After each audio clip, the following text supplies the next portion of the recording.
Avez-vous déjà eu le sentiment que certaines personnes sont entrées dans votre vie juste pour vous détruire? Vous êtes-vous déjà demandé pourquoi certaines personnes semblent se nourrir de votre douleur pendant que vous vous battez pour vous lever? Et si je vous disais que ceux qui ont essayé de vous abattre, en fait, de creuser leur propre ruine? Aujourd'hui, vous découvrirez comment le jeu est devenu et pourquoi la victoire a toujours été à vos côtés. Avant de continuer, je veux que vous fassiez 3 choses très importantes maintenant. Laissez vous-même, abonnez-vous à la chaîne et activez la cloche. Cela garantit que vous ne perdez pas de contenu comme celui-ci, qui peut ouvrir les yeux aux vérités que personne d'autre ne vous dit. Et maintenant, je veux que vous commentiez une phrase puissante ici dans les commentaires. Personne ne me renverse. Ce simple commentaire n'est pas seulement un message au monde, c'est un engagement envers votre force, envers votre résilience, à la certitude que personne d'autre ne vous contrôlera. Je veux voir cette phrase exploser dans les commentaires. Toutes les douleurs que vous avez ressenties ne sont pas le résultat du hasard. Certaines blessures ont été planifiées, méticuleusement calculées par des personnes qui savaient exactement ce qu'elles faisaient. Le jeu de manipulation n'est pas un accident. C'est une stratégie. Il vous étudie, observe vos faiblesses, teste vos limites, et lorsque vous réalisez que vous faites trop confiance, qui hésite à se défendre, à attaquer, pas avec des coups de poing ou des cris, mais avec des mots pointus, des actions subtiles et des silences assourdissants qui s'usent progressivement. C'est un jeu sale, un échec sombre où il déplace les pièces pour toujours vous garder un pas en arrière. Ces personnes ne font pas de mal involontairement. Elles mesurent chaque coup pour extraire le contrôle maximal. Vous savez comment vous faire douter de vous-même, comment déformer les faits pour que vous ayez mal. Ils disent que vous êtes trop sensible, exagéré, dramatique. Et plus vous essayez de prouver votre vérité, plus ils vous rendent fou. C'est ainsi qu'ils fonctionnent. Saper votre perception, vous laissant épuisé, jusqu'à ce qu'un jour, vous ne sachiez plus à qui faire confiance, pas même vous-même. Mais il y a quelque chose qu'ils oublient toujours. Chaque jeu a un temps intemporel. Un jour, le masque tombe. La manipulation autrefois raffinée commence à glisser. De petits défauts apparaissent, le réseau de mensonges s'effondre et soudain le maître du manipulateur se retrouve piégé par son propre complot. Le jeu qui contrôlait auparavant s'échappe entre leurs doigts et ce qui semblait être un empire de pouvoir se transforme en ruine. La douleur n'a jamais été un effet secondaire. Pour ces personnes, la douleur est un moyen, une émission de négociation. Ils ne vous font pas de mal par négligence. Ils le font parce qu'ils en ont besoin. Ils ont besoin de voir que vous souffrez de vous sentir grand, de vous sentir en contrôle. Leur souffrance nourrit leur ego, valide leur autorité, réaffirme leur position de pouvoir. Chaque fois qu'ils vous font vous sentir petit, peu sûr ou cassé, ils se sentent plus forts. Il s'agit d'un échange inégal, une bonne affaire cruelle, où vous en payez le prix pendant qu'ils permettent des bénéfices. C'est pourquoi cela n'a jamais été suffisant pour vous blesser une fois.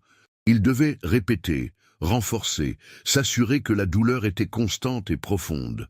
Un mot de dévaluation ici, un regard de mépris là-bas, une critique déguisée en conseil. Rien n'est par hasard.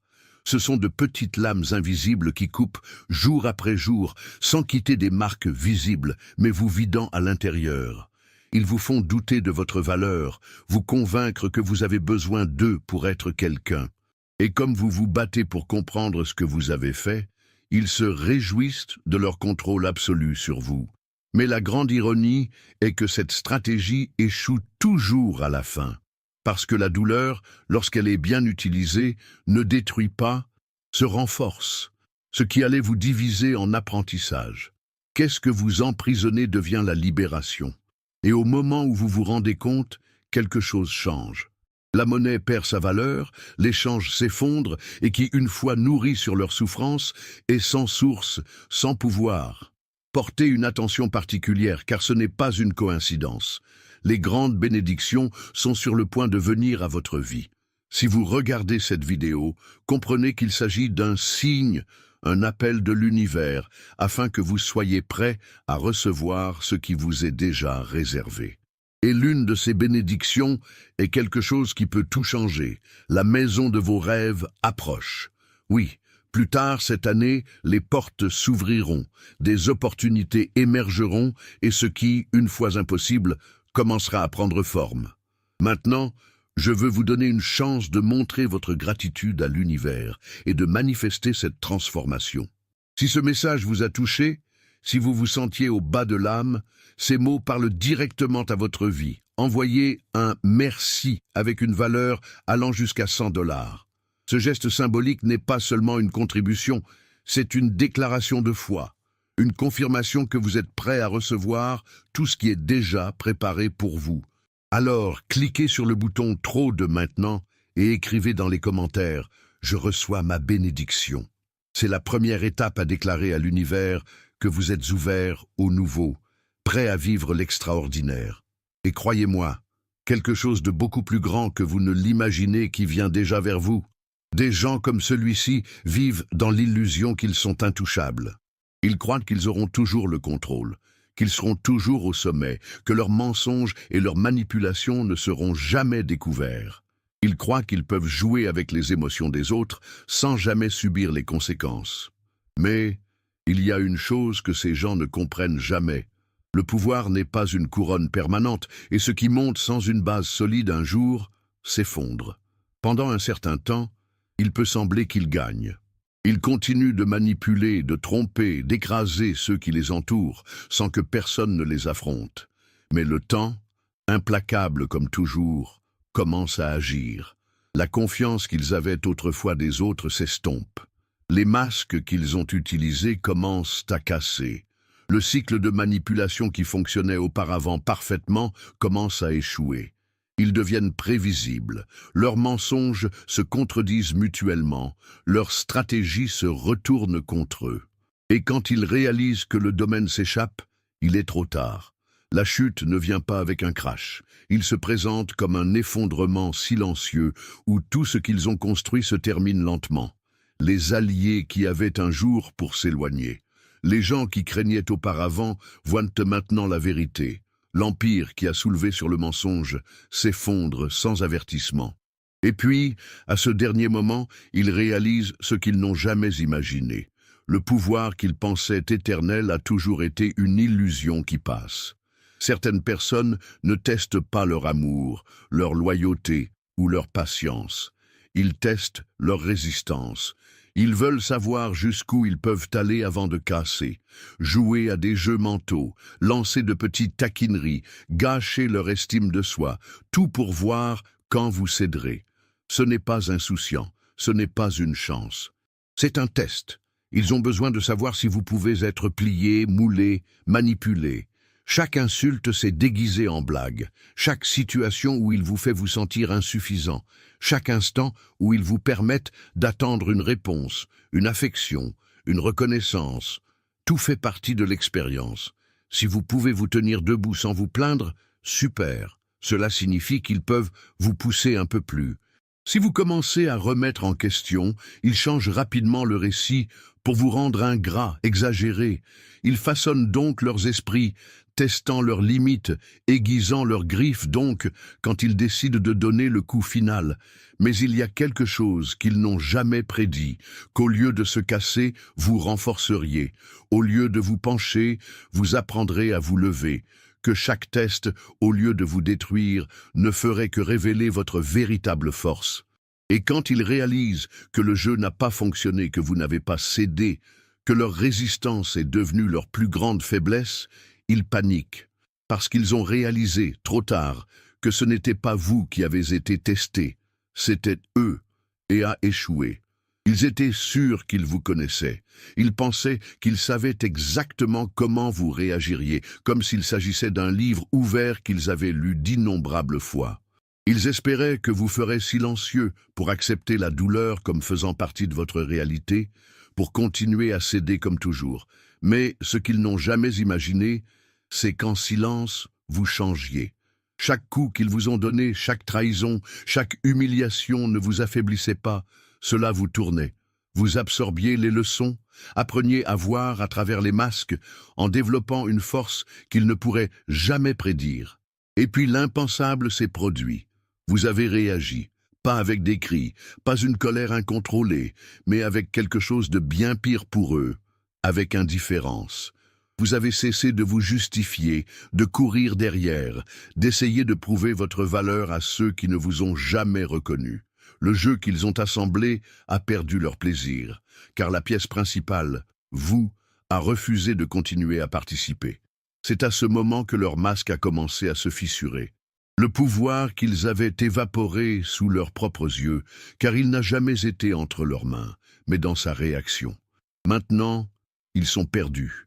Ce qui était une blague cruelle est devenu un cauchemar, car la manipulation ne fonctionne que lorsque la victime croit en elle. Vous ne le croyez plus, vous avez continué, vous êtes reconstruit et avez laissé tout ce qu'ils ont essayé autrefois de vous faire croire de vous. La surprise inévitable pour eux n'était pas seulement leur réaction. On s'est rendu compte qu'ils n'avaient jamais eu le contrôle qu'ils pensaient avoir. Ils pensaient qu'ils avaient toujours une longueur d'avance. Ils pensaient qu'ils pouvaient continuer à tirer les fils des marionnettes qu'ils ont créées sans jamais perdre le contrôle.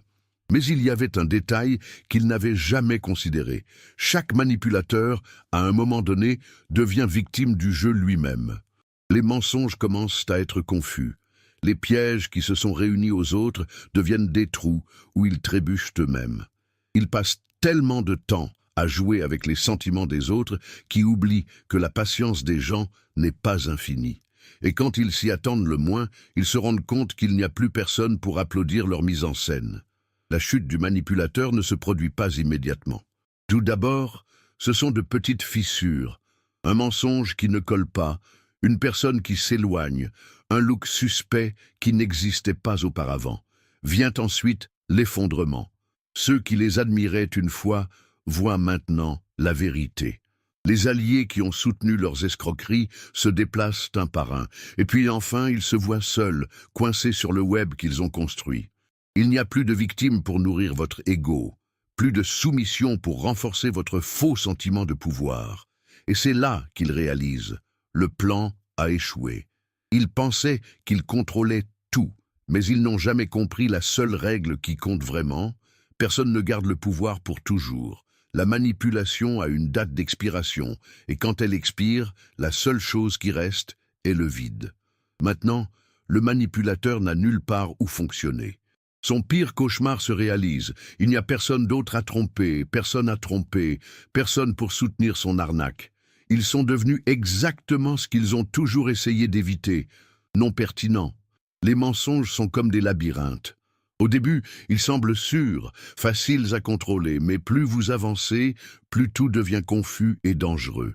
Les manipulateurs croient que leurs mensonges sont solides, que leurs récits sont infaillibles, que personne ne verra jamais les défauts de leurs discours. Ils créent des versions déformées de la réalité, répètent des histoires manipulées et font tout ce qu'ils croient en leur version. Mais il y a un détail qu'ils ignorent toujours. La vérité peut être cachée pendant un certain temps, mais elle ne peut jamais être effacée. La vérité est patiente. Elle n'a pas besoin de se dépêcher, car elle sait que tôt ou tard, tout sort. De petits glissements commencent à apparaître, les versions contradictoires commencent à entrer en collision, et ceux qui croyaient autrefois commençaient aveuglément à soupçonner. Un mensonge peut tromper beaucoup de gens pendant longtemps, mais un seul trou dans le récit est suffisant pour que toute la structure commence à s'effondrer. Le manipulateur se retrouve entouré de ses propres mensonges, incapable de se souvenir de ce qu'il a dit à qui, sans avoir plus de contrôle sur l'intrigue qu'il a créée. Et puis, l'inévitable se produit. Quelqu'un relie les points, quelqu'un perçoit le modèle. Et lorsque la première pièce de domino tombe, tout le monde suit le même chemin.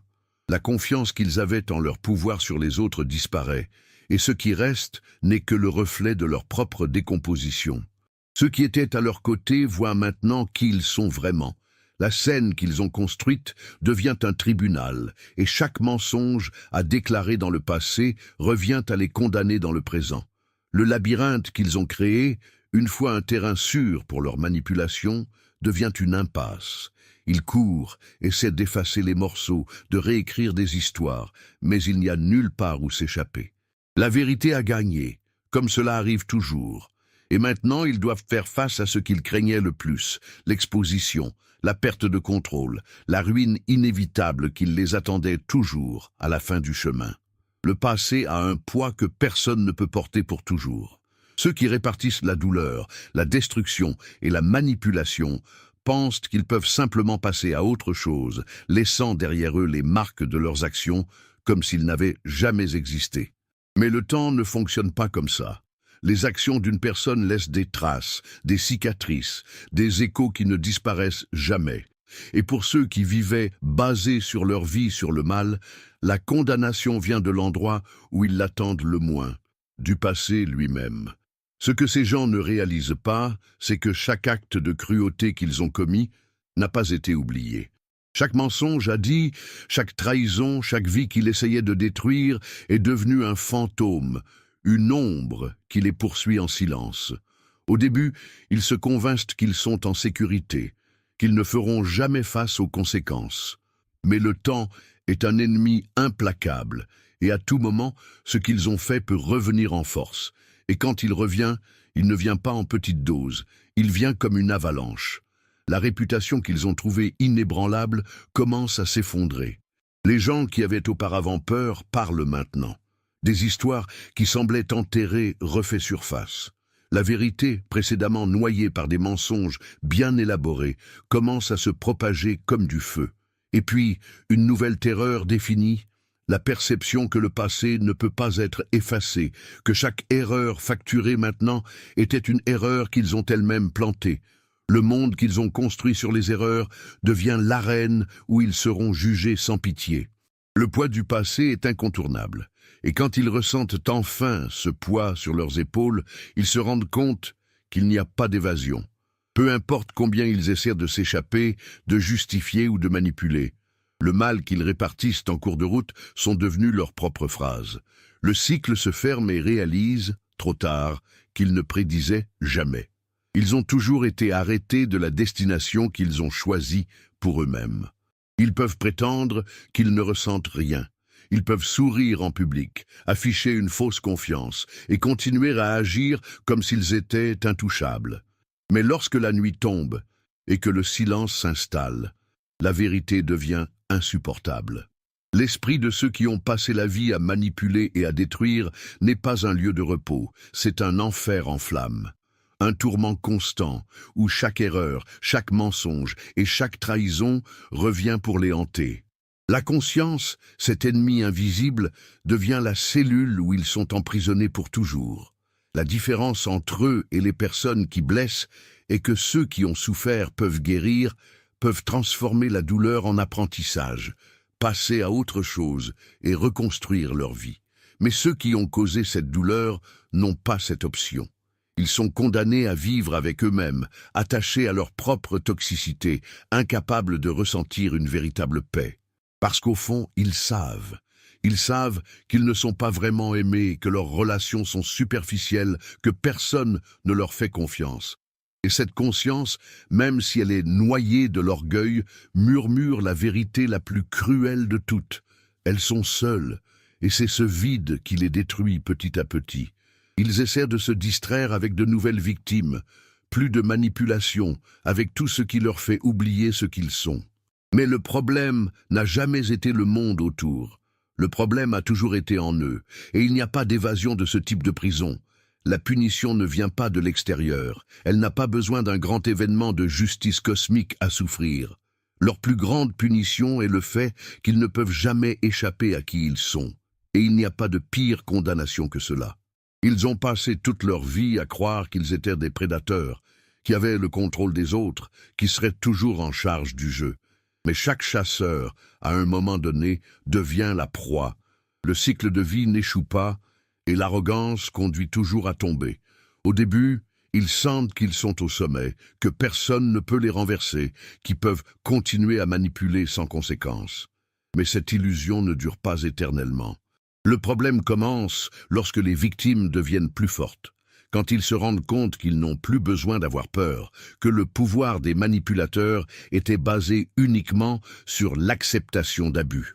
Pour le moment, le cycle est rompu, le jeu change.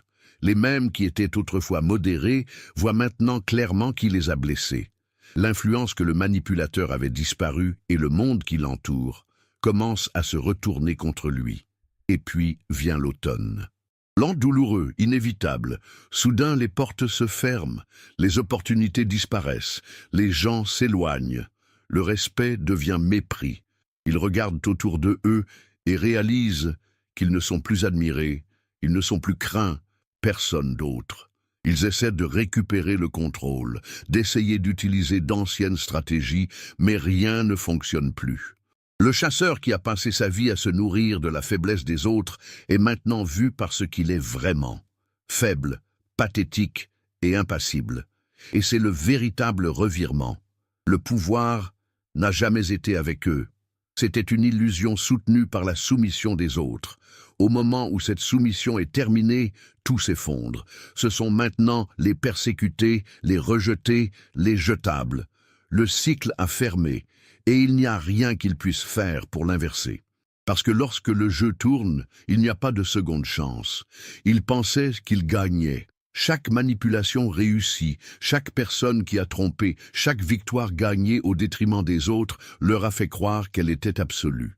Pour eux, le pouvoir était un jeu, et les autres n'étaient que des pièces jetables dans une planche qu'ils pensaient maîtriser. Mais ce qu'ils n'ont jamais réalisé, c'est que leur victoire a toujours été une illusion. Ce qu'ils ont appelé le contrôle était en fait un château construit sur du sable, pas de base, sans structure, pas d'avenir. Après tout, quel genre de victoire est-ce que cela doit être soutenu par des mensonges? Quel genre de pouvoir dépend de faire en sorte que les autres se sentent petits? Au fond, ils n'ont jamais été forts. Ils ont dû détruire les autres pour se sentir gros. Ils devaient tromper pour sembler fiables. Ils devaient manipuler pour ne pas être abandonnés. Rien à leur sujet n'était réel, et c'est pourquoi un jour tout s'est effondré. Ils ne savaient pas qu'ils perdaient depuis le début, car la vraie force n'est pas de maîtriser les autres, c'est pour construire quelque chose de solide, de vrai, qui n'a pas besoin d'être soutenu par la peur ou la soumission. Et maintenant l'illusion a brisé. Ils regardent autour de eux et réalisent qu'ils n'ont rien. Les gens se sont éloignés, les opportunités ont disparu, et l'héritage qu'ils ont laissé n'est pas respectueux, mais de méfiance et de mépris. Ils pensaient toujours qu'ils étaient les gagnants, mais le temps a prouvé le contraire. Parce qu'en fin de compte, gagner ne consiste pas à détruire les autres, il s'agit de devenir quelqu'un comme le temps, ni la vérité, ni personne ne peut abattre. Ce qui les tourmente le plus n'est pas la perte de contrôle, pas la chute, pas l'isolement. Ce qui les détruit vraiment à l'intérieur, c'est de vous voir passer à autre chose. Voyant que tous les efforts qu'ils ont faits pour vous détruire étaient vains, ils parient tout sur leur ruine. Ils avaient besoin de vous pour rester brisés. Ils avaient besoin de vous pour porter la douleur, de ne jamais se remettre de ce qu'ils ont fait.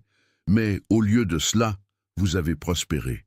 Vous êtes ressuscité des décombres, et vous êtes devenu encore plus fort, plus conscient, plus impossible à renverser. Et maintenant, ils regardent de loin, incapables de faire quoi que ce soit. Ils essaient de trouver des défauts, essaient de croire que vous souffrez toujours, que profondément ressentent toujours la douleur qu'ils ont causée, mais ils ne trouvent rien, parce que vous avez non seulement survécu, vous avez prospéré. Sa meilleure vengeance n'était pas de riposter, elle ne les démasserait pas, cela ne prouvait rien à personne. Sa meilleure vengeance était simplement d'être heureuse. Ils, qui se nourrissaient de leur souffrance, ont maintenant faim. Ils, qui ont construit un empire sur le contrôle, n'ont plus de pouvoir du tout. La défaite n'a jamais été un grand événement, jamais une punition divine ou un revirement dramatique.